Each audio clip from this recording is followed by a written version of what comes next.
I'm manifesting becoming rich by eating what rich people eat, starting with this black truffle risotto. To be completely honest, this recipe actually was not very expensive to make. I would say it's actually really affordable as long as you don't use fresh black truffle as a garnish, but it's completely optional. It doesn't even really add any flavor. Just make a classic risotto with onion, garlic, arborio rice, white wine, vegetable stock, and then some Parmesan cheese and cold butter.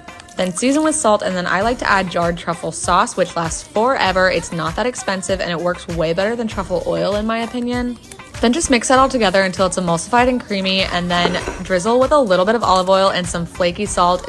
Top it with chives or truffle if you have it, and enjoy. It's so good.